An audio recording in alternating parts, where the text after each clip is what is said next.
What is it that makes a woman a great mother? We happen to have the best, or one of the best in the country, in my opinion. I'm the oldest in our family of 13 sons and one daughter. I'm here today with my only sister, Mary Elizabeth, and we're going to talk about our mom. Over the years, mom has been asked countless questions by people in grocery stores or TV interviews, all sorts of things, about what it's like to raise such a large family. Today, in honor of Mother's Day, we're going to share 3 secrets, things that we've noticed our mother do over the years that have led to such a strong family. At the very end, we're going to come back and we're going to show you a video involving Mary Elizabeth when she was a little toddler. You think you were, 3 years old or something? Something like that, yeah. Okay, it's a funny moment. You may have seen on our Instagram page. That's a little clue, but we'll show it to you at the very end of this video. Well, we're back on the road now, and we can start with our first secret, or our list of 3 that we have today. And we came up with something very simple and obvious, but that's just putting your family, your children first. I mean, we can kind of expound off of that. Do you have any thoughts on that to start off with? Yeah, I mean, I think it's just, if you have that first, have that as a default, okay, well, first of all, my family's coming first. I'm going to put that above any pursuits of my own, any career or anything on the woman's side. I'm talking, and even the men's side. I mean, obviously the goal of a career is to provide for your family. I don't think you should be just doing a career for the sake of just climbing the ladder. Right. It's for, like, in a utopia, you wouldn't have to work, but you work to provide for your family, which is wonderful. But I think that's just always have that in mind, because then that's going to make you more efficient, or make you more wise with your time. Like I always noticed with mom and dad, they even though we were super tight on money, they never made it look like they were working really hard. I think for mom, she was able to thankfully stay at home with us. You know, dad was such a provider that mom was able to lean into, just fully being a mother. I think so. I think just something has to be your priority in life, and one thing's gonna be number one. So you can have a lot of pursuits. Nothing's wrong with that. But I think as long as the woman, it should be your top pursuit should be taking care of your family at home, and then whatever, if you have the extra time, of course, fill that time with anything else. And it's but I think everything else flows from that. If you're gonna, everything else flows from that if you have that priority in place.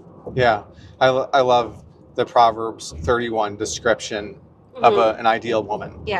And she just seems so balanced. I think mom is like that, where it's like somebody is, very crafty, using your time well, has a lot of skills, but it's all for your family. It's like everything is turned inward to the family, but it's a very, capable, intelligent, woman. She just sounds like a joy to be around. And that sounds exactly, that's very much how mom has been. I don't know if I've ever met a mother more balanced than her. I mean, she just always seemed to have so much fun with us, and it never was, even with having lots of kids, it was never, okay, well, the Lord wants us to be fruitful and multiply, that's what we should do. It wasn't, it was nothing like that. It was, they felt like, we should trust God. We shouldn't be trying to control this. But I just loved how she just loved kids. She actually loved us, or even now she'll look back on videos or, and be just thinking, oh, you guys are so cute, or why did you guys grow up, and that kind of thing. So it's just neat. It's like, it's not just she loves us, but she really likes us. So I think that's so cool, because of course, what a great way for a child to grow up, and not only to be taught the ways of God and everything, but to also be shown it, or be shown it in such a fun, lighthearted way. I think a lot of it was just a decision by mom to be spunky and optimistic all the time. Of course, she's not a perfect human being, but you just see that where there's a kind of a can-do attitude, and getting in there with the kids and having fun, being energetic, being fit, just physically fit makes such a difference for man or woman, but especially keeping up with the children, that's a real trick otherwise. I think that kind of leads into our next one, which is kind of becoming a part of the kids' world. I think of the old TV series Leave It to Beaver, and that was in the, I guess, late 50s, early 60s. It's one of our favorites. And one thing really unique about that show is it was filmed from the kid's perspective. So if you notice, a lot of the scenes are how the kid would take something, what they're thinking, why they're worried about a certain situation, what it's like with them and their friends, things like that. There actually aren't that many scenes of just the parents talking. So anyway, I think of that with Mom because she really kind of went down to our level and kind of, I don't know if that's a good way of describing it. Yeah, again, kind of like what we were saying earlier, she just had a lot of fun with us, and she didn't, I don't know, she seemed to enjoy it. And that, again, it didn't seem like a duty when she would take us to the zoo or do these fun things with us. It was always her getting enjoyment of it. Maybe she was a great actress saying like, oh, guys, look at this, look at that. But she, I don't know, it always felt like she was having just as much fun, and she would make it so fun. And even though we were very tight on money, of course, that didn't stop them from, I don't know, they thought from the kids' perspective of taking us to Six Flags or taking us to this place, going on a picnic, making sandwiches, and or walking in our downtown area, and going to the candy store and getting a little bit of, like, a dollar candy or whatever it was. Yeah. And they made it fun, and they didn't let that stop them. And she would go to so much trouble. Like, she used to dress us all in suspenders. Yeah. Especially when I was little, and then I guess that continued on and pretty much through all the boys that I can remember. But we would wear suspenders, and we would have our hair slicked over, and it made us very popular anywhere we went because Mom kept us so clean. You know, she wouldn't let us just have like runny noses or be all messy or smelly or something. Yeah. So it made a huge difference. And like Mom always says, and then we were treated better. Then we would always see like smiling faces. We wouldn't see people turning away from us or not wanting to be around us. I was going to say that too. I thought one thing I really appreciated about Mom, and it is because before even we were old enough to care or to dress ourselves, or maybe we even be upset at her for fixing our hair, I was grateful she presented us well and didn't just let us, because she had the excuse, she has a lot of kids and we're tight on money. You can't buy the newest clothes. You can't be hand-me-downs through many, many brothers or whatever. But she still didn't let that stop her for her or for us. So she always kept herself clean and kept us clean. And again, she did the best with what she had. So I think that was, and she thought from our perspective and thought, hey, I'm not going to let you guys look like that in front of people. I'm not going to let you don't have the brains to realize it now, but you're going to want to be liked later or want to be respected. Yeah. So. And just a quick reminder, we have a new YouTube channel. It's for our ministry, not-for-profit outreach, Safe at Home. We're putting a lot of interviews up there. In fact, we just did one at Colonial Williamsburg from a historical figure there. So that's going to go up on Save at Home soon. So make sure you click above or in the description if you'd like to subscribe to that page. I think you might have alluded to this a little bit, but you probably don't remember this, but when I was very small, and I guess when it was like the first 5 or 6 of us, we would do these walks to the downtown area of Belleville, which is where we grew up. It's an old like turn of the century house. We grew up, and Mom would take a 2-seat stroller, and there'd be the youngest, like the baby, and then the second youngest would be in the front in a like a seated position. There would be like a laying down position behind that. And then Mom would have us all dressed up, and the next oldest would all have to hold on to the stroller. So I think it was like the 2 youngest in the stroller, and then maybe 1 on each side. And then maybe the oldest ones got to graduate from not holding on to the stroller once we were, 6 or something. But Mom would take us to downtown Belleville, and we'd go to a store called Ben Franklin. We get to spend some money on candy, like you had mentioned. And it was just such great memories. Mom made it such an event. It wasn't like a chore. She made even practical things fun. If we'd go to the grocery store, we would be doing the same thing, hanging on to the grocery cart. Or she would give us little jobs to do. Maybe she'd say, okay, let's see who can find this cereal first. Or let's see how many license plates we can count from different states when we're driving to the store. So there were all these different ways she would keep us engaged. And mom was really good, just really good at, kind of knowing our minds and knowing how a boy's mind Yeah. works. And she was able to train us, but in a very loving way. Mhm. Well, for this one, you seem to really articulate this well to me off camera. What was your thought on this next one? Well, I thought on the flip side that, hey, mom always made us part of her world too. Like, she, of course, had a lot to do. It didn't stop her from she had a house to keep up and a business to run and from the home. And she didn't just say, okay, now I'm going to go do my work and leave us alone. Or she mixed it in. She taught us how to do dishes, taught us how to cook and clean and do everything once we were able. I thought that was really good because, again, you have to be practical as a mom too. You can't just be, you're not Mary Poppins. You can't just be like only going on field trips and going on just like snapping your fingers and things are done. You have a real life to live, and especially with kids, it's hard to keep the house clean. So yeah, and you don't want them. You're going to resent your kids. Mom always told us about this, how she maybe always saw us as little kids and almost didn't want to give us work to do, thinking, I'm not going to make them do dishes or teach them dishes. But she thought, I'm going to, if it's going to reflect badly on them, if especially, once they're old enough, if they're just sitting around playing video games and I'm stressing out, cleaning up, and it reflects badly on the kids. And she was thinking again, this could look bad on my kids, and they're going to need these skills for the future. And also, we're a family. It's not,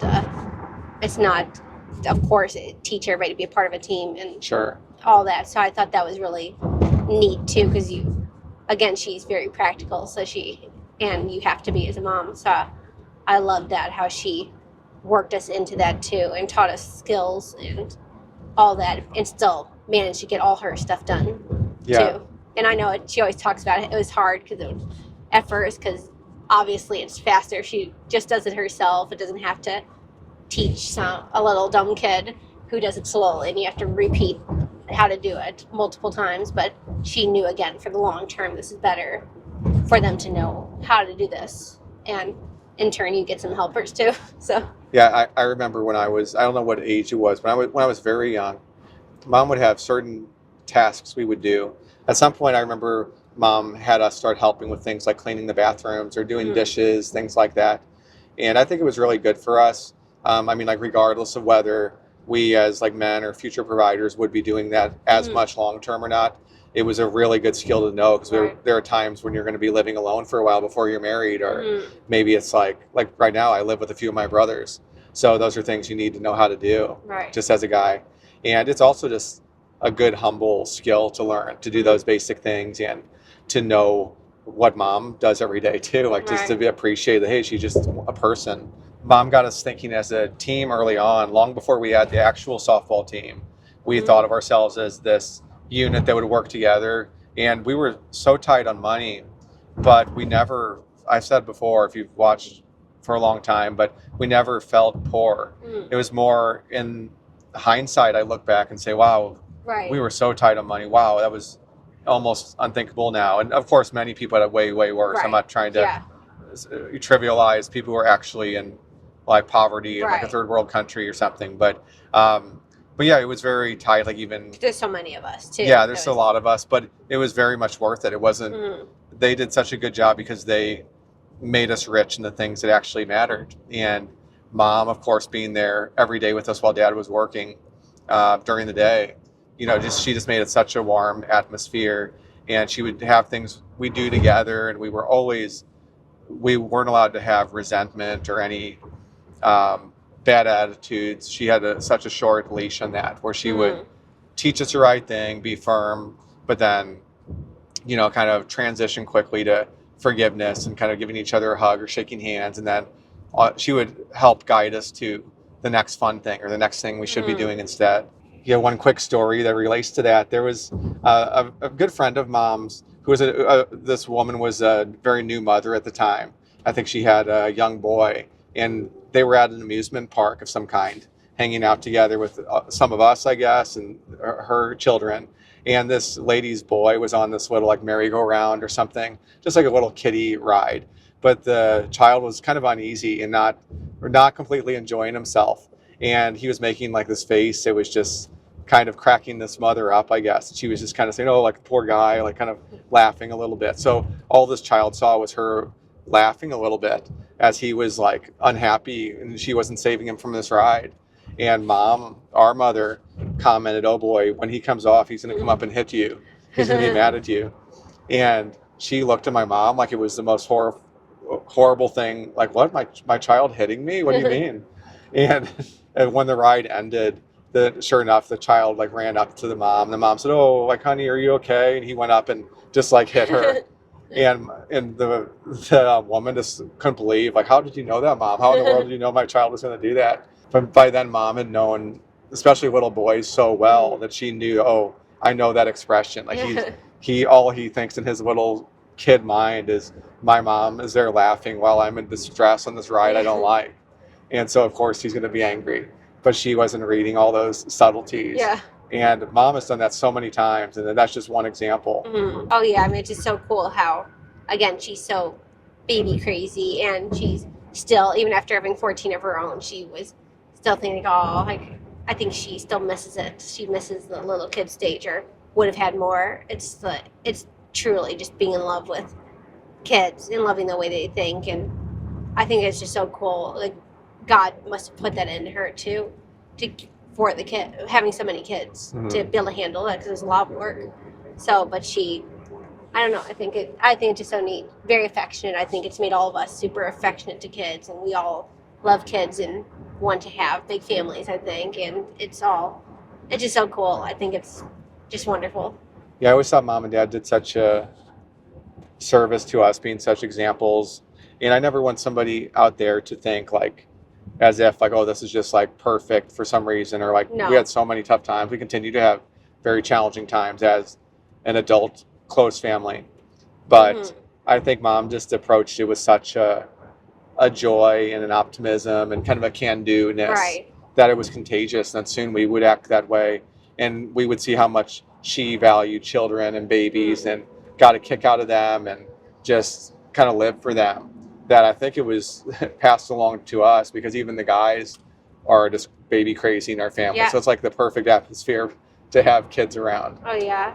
Like there's nobody in our family who's thinking like, oh, like kids, or it's just a default that people are excited about having kids and wanting to have, just again, because we just like them so much. It's such a good atmosphere, and it's so cool. And it's, again, I think like what you said about the can-do attitude, it's not because we may sound like, oh, this is so great, but I think mom instilled in us that optimism too, or that kind of like, hey, we can handle it, whatever, because we have things going on too right now that we're praying about and of course worrying about, but it's not, I think, just not, and of course having God as our foundation, we know that, hey, we'll be okay, and to keep, just kind of have that spunk in you, or that faith and hope, and that you can keep fighting, and you don't need to get weighed down too much by anything. And I guess kids, in a different way, keep you that way, keep you laughing and stuff, and keep you down to earth. That's for sure. So, well, we promised we would show you a video at the end involving baby Mary Elizabeth, and if I had to guess, I'm guessing you must have been 3 years old for this. Something like that. Do you have any, and without giving it away, do you have any independent memory of this? No, I hadn't even seen this video until a few years ago. I'm surprised. I would have. You have such a great memory. I thought you might have. No, I remember things from like that age, I think, but I don't remember the specific moment at all. Well, we'll let you guys see it quickly, and then we'll come back to close it out. Throw it outside in my pot. Is that okay? No, I'm just gonna throw it out of glass. Watch you throw that ball. They will get so very mad. It's gonna make a wedding. I know, we'll splash it. And now it's gonna pop. Yeah, it will pop. Yeah, well, if you throw it at them, it will pop. Pop. Well, don't throw it then. It's gonna throw out of glass and not make it pop. No, Dad won't make it pop, honey. Uh-huh. Okay, go check. Go try throwing grass. Here's your shirt. Everybody back off. Dad! It's a hostage situation. All right. This pop. This pop. Well, thanks for watching. It's been a great time talking to you, and happy Mother's Day to all you mothers out there.